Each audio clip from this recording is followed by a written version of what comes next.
남유다 제11대 왕인 아하스에 대한 이야기를 오늘 보고 있습니다. 이 다음 왕이 이제 히스기야고, 이때의 북이스라엘 왕은 르말야의 아들 베가입니다. 이 베가 다음에 호세아 왕이 반역을 해서 올라오면 9년 만에 북이스라엘이 멸망하게 되는 이런 상황 속에 있어요. 그리고 이 두 가지의 사건은 북이스라엘의 상황과 그리고 남유다의 상황을 극적으로 보여주는 이야기 한 토막을 저희들에게 합니다. 아하스 왕이 들어서고 난 다음에 그가 여호와를 배반하고 하나님의 말씀을 쫓지 아니하고 악한 길에서 떠나지 않으니까 하나님께서 그를 낮추셨어요. 거기 여기 5절에 보니까 여호와께서 그를 아람 왕의 손에 넘기셨고, 그래서 신이 많은 사람이 죽고 또 포로로 잡혀갔어요. 그 다음에 5절 끝에 보니까 이스라엘 왕의 손에도 또 넘겼어요. 그래서 하루에 용사 12만 명을 죽이고 포로로 20만 명을 잡아갔습니다. 여러분, 30만 명이 넘어요.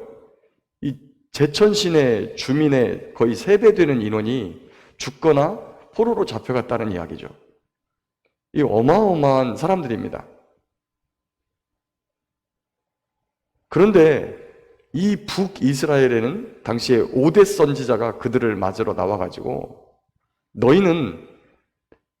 너희가 여호와께 범죄함이 없느냐, 하나님의 진노가 심하여서 그 진노가 이스라엘에 넘치고 있는데 형제를 죽이고, 하나님께서 이 유다를 그 범죄 때문에 우리 손에 넘겨줬는데 그들을 죽이고 또 그것도 모자라서 포로로 잡아오고 형제들 걸 약탈해 왔냐,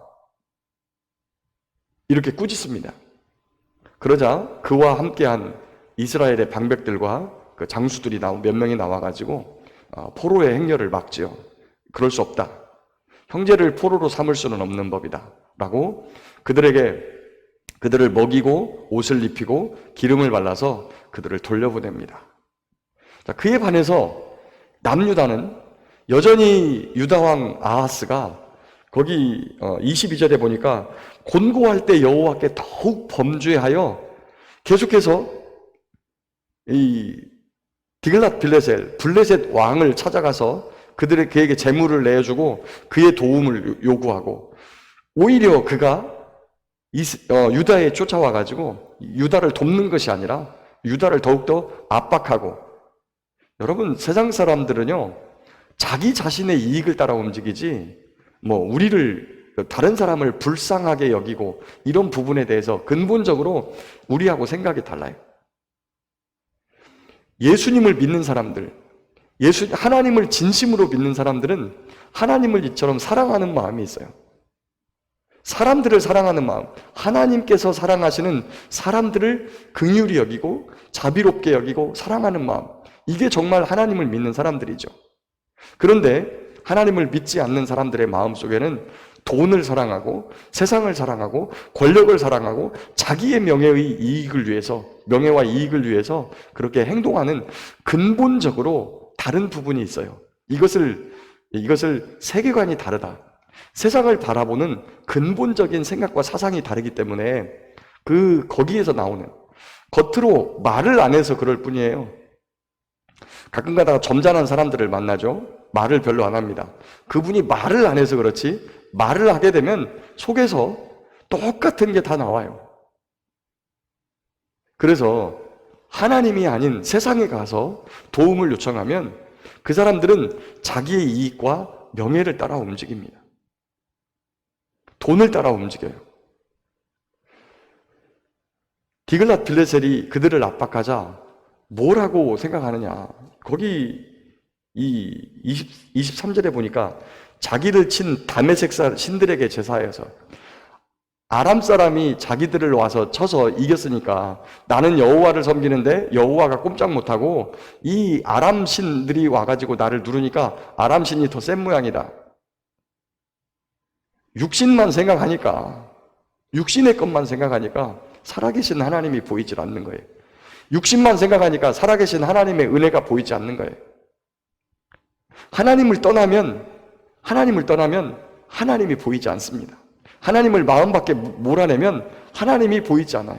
그러나 주님을 영접하고 주님을 가슴속에 품으면 하나님이 이 세상을 얼마나 아름답게 창조하시고 하나님이 우리를 얼마나 사랑하시는지, 하나님이 우리를 얼마나 돌보시는지, 하나님이 우리를 향해서 얼마나 안타까워하는 심령을 가지신 분이신지를 알게 된다는 거예요. 그 하나님을 오늘도 우리 가슴속에 영접하고 그 주님과 함께 살아가기를 원합니다. 그래서 여호와의 전을 문을 닫고 여호와의 전의 기구들을 부수는 이런 악한 일들을 더해요. 20세의 왕이 되어서 겨우 36살에 여기 보니까 뭐 전쟁에서 죽은 것도 아니고 그냥 죽어요.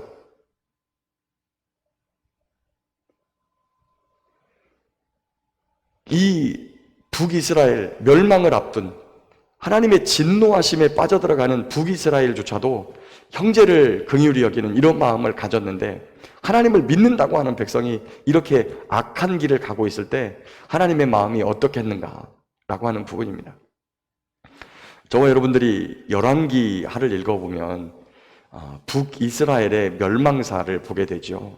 그런데 북이스라엘이 멸망할 때 그 뒤에 한마디 빠지지 않는 것이, 남유다도 정의와 불법, 정의를 버리고 불의를 행하고, 그리고 정직하게 행하지 않고 우상을 섬기고 이런 모습들을 보여줘요. 과연 이 28장만 보면 누가 멸망을 당해야 되겠는가? 북이스라엘이 멸망당하지 않고 남유다가 멸망을 당해야 되는 이런 상황 아니겠습니까? 그래서 나중에 북이스라엘이 멸망하고 나서 남유다가 돌이키지 않는 그러한 모습을 볼 때 하나님께서 내가 네 형 이스라엘을 이 멸망시킨 게 헛된 것 같다, 그것을 보고도 아직도 네가 깨닫지 못하느냐라고 선지자들을 통해서 책망하는 그러한 모습들을 볼 수 있습니다. 오늘도 혹시나 우리의 삶 가운데 곤고가 밀려올 때, 고난이 밀려올 때, 육신의 어려움과 또 질병과 아픔과 또 재물의 손실과 또 주변 사람들의 떠남과 우리의 삶이 곤고에 빠질 때, 그때 살아계신 하나님을 부정하고 하나님이 안 계신가 보다, 나를 돌보시지 않나 보다 하고 이러한 모습, 마음을 가지고 주님을 떠나는 그러한 악감정에, 악한 일에 빠지는 것이 아니라 살아계신 하나님을 의지하고, 주님, 제가 범죄하였습니다, 주님 저를 도와주십시오 하고 주님께 긍휼을 구하고, 이스라엘 사람들처럼 진노가 앞에 있는 것을 볼 때에 오히려 하나님의 말씀을 따라 긍휼과 자비를 베풀고 하나님이 사랑하시는 사람들에게 하나님의 살아계심을 나타내주고 보여주는 그러한 은혜의 삶이 이루어지기를 예수님의 이름으로 간절히 축복합니다.